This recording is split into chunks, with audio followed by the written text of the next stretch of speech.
Selamat datang di modul perkuliahan pemrograman sistem. Pada modul ini kita akan melanjutkan modul mengenai kernel modul. Ya, jadi modul ini merupakan salah satu perkakas ya yang bisa kita gunakan untuk mengendalikan hardware yang ada di dalam komputer kita.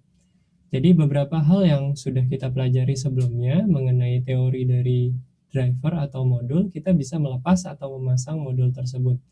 Pada video kali ini kita akan coba untuk melakukan praktikal ya, bagaimana cara memasang atau melepas modul tersebut, dan bagaimana jika kita ingin mengendalikan suatu hardware berdasarkan parameter yang sudah ada di dalam driver tersebut ya, atau yang sudah disediakan oleh driver tersebut.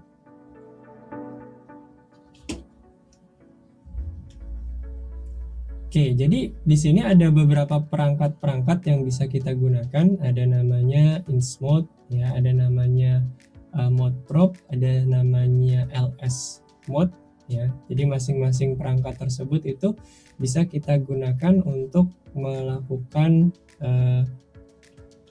modifikasi manajemen terhadap modul-modul yang ada di dalam kernel kita.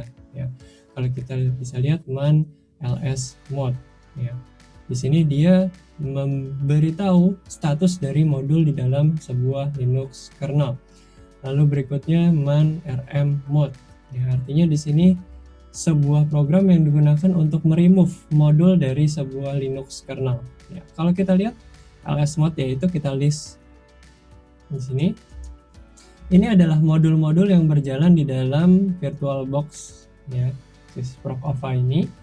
Jadi kita bisa lihat beberapa modul-modul yang sedang dipakai atau modul-modul yang sedang berjalan. Ya, ada misalnya mode in. Kita bisa melakukan untuk mendapatkan informasi dari suatu modul, kita bisa melakukan mode info ya, ps mouse.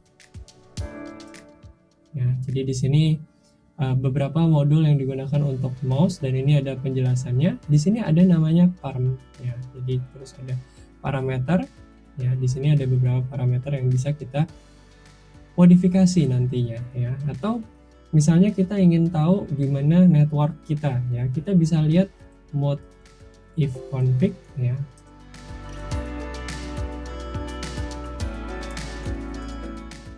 Ya, di sini IP address saya 10.0.2.15. Ini adalah di NAT atau Network Address Translation dari VirtualBox-nya. Nah, kita bisa lihat ya di sini ls mode, kita lihat ada nggak grep E1000 ya. Oke, di sini ada E1000 dengan PID 143360. Oke, kita coba lihat di sini ls mode ya. Kita coba mode info E1000.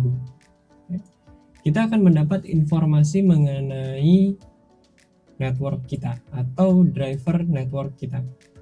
Parameter yang bisa dilakukan di sini ada beberapa, yaitu TX descriptor, RX descriptor, speed, ada duplex, ada auto negotiate, ya, ada flow control di sini. Masing-masing itu merepresentasikan bagaimana mengendalikan driver atau bisa dibilang mengendalikan hardware melalui driver E1000 ya.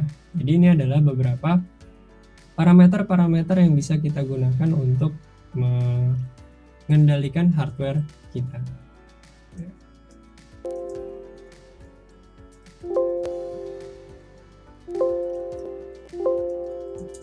Ya, jadi kalau tadi dibilang di teorinya bahwa kita menyimpan modules itu di dalam lib modules ya. Di sini seperti kita lihat bahwa ada beberapa kernel-kernel ya yang sudah kita yang sudah ada di dalam sistem ini ya. Ada 22 generic, ada yang dev.aw version, yang kemarin adalah kernel yang custom yang saya install.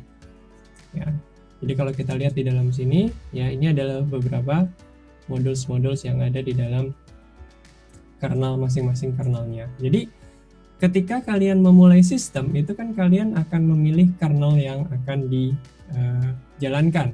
Nah, di dalam paket-paketan kernel instalasi yang kemarin itu ada beberapa customisasi ya, seperti yang di dalam dev.aw version ya. Kalau kalian nanti nambahin modul atau mengurangi modul pada saat make menu config ya, yang di dalam di dalam source code dari Linux ya, seperti yang dilakukan kemarin ya. Jadi kalau kita lihat di dalam ini,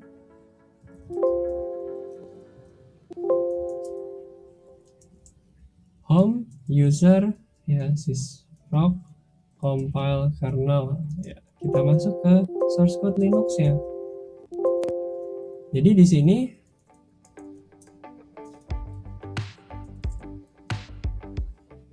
di dalam sinilah kita mencoba untuk memasukkan dia ke dalam kernelnya, dia sebagai modulsnya. Kalau masuk sebagai modules tadi ada di dalam folder yang tadi ya. Artinya kalau kita apa yang kita lakukan ketika kita melakukan kompilasi kernel itu sebenarnya kita mengatur driver-driver yang akan dipasangkan ke dalam sistem kita ya. Itulah yang kita lakukan. Oke, kita bisa melakukan beberapa hal di sini ya. Jadi untuk mengetahui modul kita bisa tadi menggunakan insmod ya. Jadi kita coba exit dulu. Kita masuk lagi.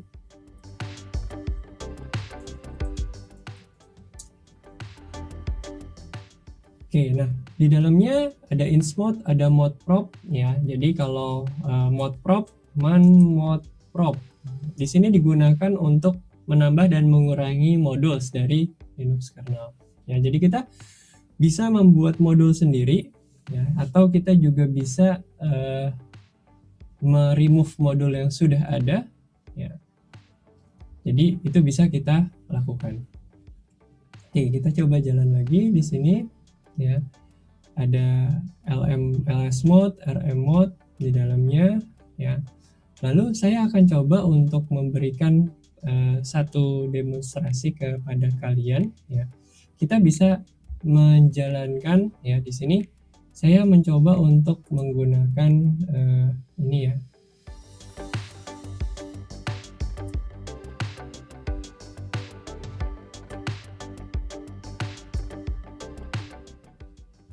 Saya coba besarkan ya. Nah, kenapa saya menggunakan konsol aslinya? Karena kemungkinan saya akan mematikan dan menyalakan driver S1000. Jadi ada kemungkinan pada saat saya menyalakan matikan, karena ini pakai SSH kan pasti lewat S1000-nya atau lewat networknya. Otomatis biasanya dia akan tidak bisa diakses. Makanya saya langsung ke dalam konsolnya. Nah, yang saya lakukan adalah rm mode ya, E1000 misalnya. Ya, artinya saya remove E1000 di sini. Kalau saya ls mode ya, grab E1000 ya.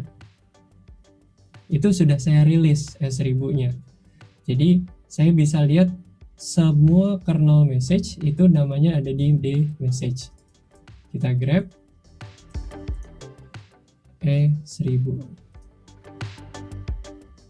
Ya, ini adalah sejarah-sejarah message yang dikeluarkan oleh kernel kita, atau setiap ada perubahan hardware atau si drivernya itu mengeprint sesuatu atau ada error, biasanya bisa kita lihat di message ya. Kalau di message itu hampir seluruh ini ya, kernel message itu di print di sini.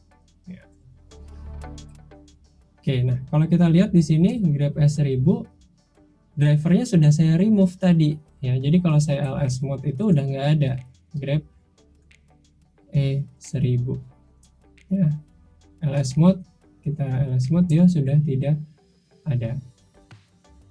Oke, nah sekarang yang mungkin bisa kita lakukan di sini sekarang adalah melakukan yang namanya memasukkan kembali S1000 tadi. Nah, kalau yang di sini di bagian ini saya tidak bisa mengetikkan apa-apa di sini. Di dalam konsol yang di ini ya, saya tidak bisa mengetikkannya karena drivernya sudah saya remove. Saya kembalikan lagi drivernya, ya. Modprobe S1000. Ya. Oke, kita lihat lagi lsmod grep S1000. Ya, dia sudah berjalan. Kita lihat di message-nya. Grep S1000. Oke, di sini sudah ada ya is up dan 1000 Mbps. Nah, di sini baru keluar kata-kata saya tadi. Saya tidak bisa mengetik ya. Kenapa? Karena pada saat saya nulis ini, driver di sini ini tidak aktif di sini. Otomatis hardware-nya tidak berjalan dengan baik ya. Ketika saya buat dia on kembali ya, saya sudah bisa melakukan pengetikan di sini ya. Jadi kalian harus tahu bahwa yang di sebelah sini saya melakukan SSH. Otomatis SSH itu kan lewat network dan lewat S1000-nya ya. Kalau S1000-nya di sini saya matikan, otomatis di bagian ini bisa dibilang saya tidak bisa mengakses ini. Kalau kita mau coba sekali lagi ya, kita coba untuk rm mod ya S1000 atau pakai modprobe -r artinya remove. Modprobe -r artinya remove. Oke, di sini saya coba ketikan saya tidak bisa mengetik di konsol putih misalnya. Oke, di sini karena saya lihat, kita coba lihat grep S1000-nya di sini. Kalau di sini kernel message yang terakhir ya. Nah, saya coba di sini lsmod dulu, lsmod untuk melihat apakah dia ada atau tidak. Ya, dia tidak aktif ya. Lalu saya coba pasang di sini ya.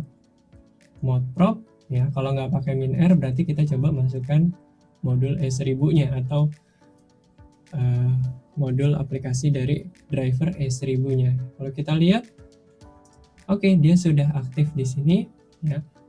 Setelah dia aktif, dia akan langsung muncul. Saya tidak bisa mengetik ya. Jadi otomatis ketika drivernya itu available, message saya langsung bisa tersampaikan atau bisa terbaca. Nah, itu analoginya. Ya, jadi mudah-mudahan kalian bisa dapat insight dari sini. Kita bisa melakukan ya mod info E1000 di sini. Ini adalah informasi yang kita bisa dapatkan driver yang ada seperti apa. Ya, nanti kalian akan diminta untuk membuat driver custom sendiri ya, di mana driver tersebut kalian harus bisa memasukkan dan kalian harus bisa mengeluarkan dari sistem ini. Oke, di sini versi kernelnya adalah versi kernel 451 dep aw version ya di sini, dan dia di sana ada parameternya ya. Parameternya itu bisa kita tambahkan ya. Nah, sekarang saya coba merubah parameternya ya. Kalau ini kan kita masukkan dan keluarkan parameternya. Nah, sekarang saya coba untuk merubah parameter dari suatu driver agar kalian bisa punya wawasan juga bahwa driver tersebut bisa kita ubah parameternya. Caranya adalah saya akan coba menggunakan real hardware ya, karena saya ingin mensimulasikan kecepatan yang sebenarnya ketika saya membatasi kecepatan dari drivernya ya. Oke, saya coba di sini menggunakan real hardware ya. Ini adalah komputer ya, jadi real komputer. Ini adalah komputernya yang saya pakai. Jadi kalau yang tadi VirtualBox, yang ini komputer yang saya pakai. Yang saya lakukan sama ya, yaitu dengan cara melakukan remove dengan mengupdate ya, mengupdate parameter dari drivernya. Oke, kita coba mod info E1000 di sini. Ini adalah informasi yang bisa saya dapatkan ya. Parameternya apa saja, sama parameternya, jadi mau yang pakai VirtualBox atau enggak, drivernya sama di sini yang bisa kita gunakan. Kalau kita demessage juga sama. Nah, di sini saya coba untuk melakukan merubah settingan ya dari drivernya ketika kita memiliki kecepatan di sini. Kita lihat ya, ETH tool ya. Kita lihat kita menggunakan mekanisme ETH tool ya, medianya menggunakan ETH tool, tapi nanti si ETH toolnya akan menginvoke ke dalam si drivernya ya, karena kita kalau mau langsung ke dalam drivernya ada settingan yang perlu kita tambahkan lagi ya. Karena ketika kita men-set S1000, dia harus men-setting ke dalam port yang mana. Di sini port yang digunakan adalah ENP14S0. Kalau kita lihat if config ya, bisa dibilang ini adalah Ethernet-nya, yaitu ini ENP14S0. Ini adalah Ethernet dari device hardware saya ya. Jadi kalau kita if config terus untuk mengetahui atau kita ingin mengendalikan hardware ini ya, kita harus tahu identifiernya dia. Di sini ENP14S0. Oke, sekarang kita bisa coba lihat di sini ETH tool ENP. Di sana dia support 10 Mbps, 100 Mbps dan 1000 Mbps megabit per second atau 1 gigabit per second. Di sini dia menggunakan yang sedang digunakan di sini speednya adalah 1000 Mbps, duplexnya full duplex ya. Lalu di sini auto negotiationnya on. Nah, sekarang saya coba rubah ya. Sebenarnya di dalam mode prop ini, di dalam mode info E1000, di dalam sini kita ada namanya speed kalau nggak salah. Nah, speed di sini. Nah, speed ini bisa kita inisialisasi ya. Jadi mode prop misalnya E1000 speed sama dengan 10 ya. Terus misalnya duplexnya pakai yang 1 misalnya. Lalu auto negotiationnya misalnya on. Nah, ini bisa kita lakukan speed sama dengan 10, tapi secara detail di sini kita belum bisa menentukan portnya yang mana ya, baru S1000-nya saja. Jadi kalau kita lihat di message ya, dia pasti ada message pada saat mengeset speednya 10.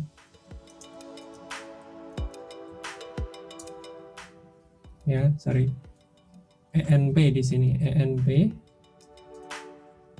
Nah, di sini dia ada yang 10 Mbps ya, 10 Mbps yang kita setting tadi, tapi dia balik lagi ke 1000 Mbps ya, karena dia mencoba untuk menyesuaikan dengan default uplinknya dari switch saya, yaitu 1 gigabit per second. Namun kita bisa memaksa dengan cara menggunakan ETH tool. ETH tool ini akan invoke ke dalam drivernya ya, seperti mode prop ini.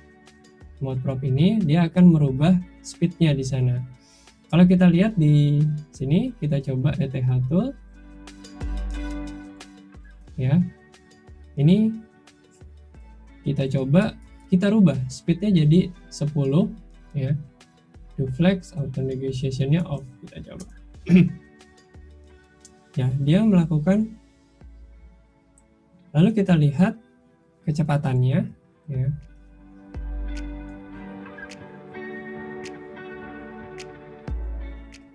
Di sini kecepatannya sekarang jadi 10 megabit per second. Yang sebelumnya adalah 1000 megabit per second. Ya.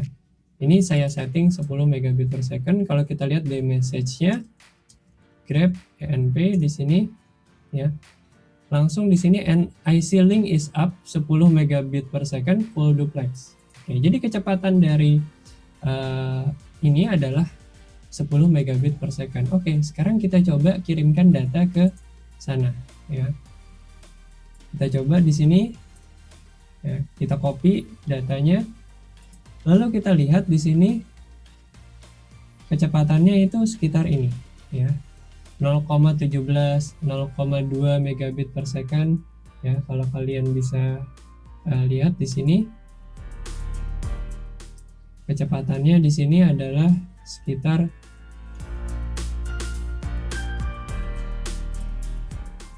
ya 0,03 megabit per second, 0,02 megabit per second, ya cukup pelan karena saya setting drivernya agar kecepatannya pelan, 0,21 megabit per second. Sebagai informasi, size-nya sekitar 600 mega ya, yang di copy 0,44 megabit per second. Nah, oke, sekarang saya coba kembalikan speednya ke speed awalnya, yaitu gigabit per second ya. Kita coba ETH2 speed, jadi kita buat menjadi 1000 ya, auto negotiation-nya on. Oke, kita coba lihat ke dalam dmessage ya, dia sudah berubah lagi. Yang tadinya up 10 megabit per second, sekarang kernel message-nya dari drivernya mengeluarkan dengan 1000 megabit per second. Oke, kita coba lihat ETH tool-nya ya. Dia juga sama, di sini sudah full duplex dengan 1000 megabit per second. Oke, kita coba tes apakah kecepatannya akan bertambah atau tidak. Oke, kecepatannya sekarang 50 megabit per second, 87 megabit per second transfer rate-nya. Bisa kita lihat di bagian ini ya, yang di bagian ini 88, 85 ya. Jadi yang tadi saya lakukan adalah menginvoke, atau walaupun saya melewati program yang namanya ETH tool dulu. Nah, ETH tool ini dia mengquery atau kontrol network driver dan hardware setting ya. Lalu bisa kita lihat di dmessage-nya ya, NP. Di sini di dmessage-nya dia mengeluarkan nilai yang cukup up to date ya, yang tadinya 10 Mbps jadi 1000 Mbps ya. Jadi saya mencoba untuk menginvoke drivernya untuk men-setting kecepatan dari Ethernet saya. Itu adalah salah satu yang bisa kita lakukan ketika kita ingin mengendalikan suatu driver dari level aplikasi. Ya, kita bisa melakukan seperti itu. Dan sekarang sudah selesai. Kalian bisa bandingkan tadi dengan 10 megabit per second dengan 1000 megabit per second. Ya, jadi kecepatannya bisa kita kendalikan dengan mencoba untuk mengatur drivernya. Oke, di slide ya, kalian bisa lihat di slide ada beberapa yang bisa kalian coba lakukan ya. Kalian coba debugnya, kalian coba rubah menjadi 16 ya. Kalau kita lihat di bagian sini ya, man atau mod prop E1000 ya. Mod info E1000. Di sini ada debug levelnya. Silahkan kalian ganti debug levelnya sehingga nanti kalian akan bisa melihat perubahannya sesuai dengan apa yang diminta di slide. Ya. Oke, berikutnya ada latihan juga ya. Kalian bisa lihat apakah kabel connected atau disconnected. Ini adalah materi pada modul di dalam shell scripting yang bisa kalian coba buka kembali di sana. Sebenarnya di sana kalian akan melihat kernel message ya, dmessage yang tadi. Ya, lalu kalian akan grab untuk mendapatkan status dari Ethernetnya. Oke, kalian bisa review kembali dari shell yang sebelumnya sudah pernah kita pelajari. Oke, dari modul ini mudah-mudahan kalian bisa memahami praktikal dari kernel modul dan bagaimana suatu modul bisa diinstal atau di-uninstall, bisa dipasang ataupun di remove di sana. Ya. Namun kalian juga bisa tahu bahwa ada modul yang fix di dalam kernel yang tidak perlu dipasang atau di unload kembali. Oke, untuk modul ini sampai di sini dulu. Semoga bisa bermanfaat dan terima kasih atas perhatiannya.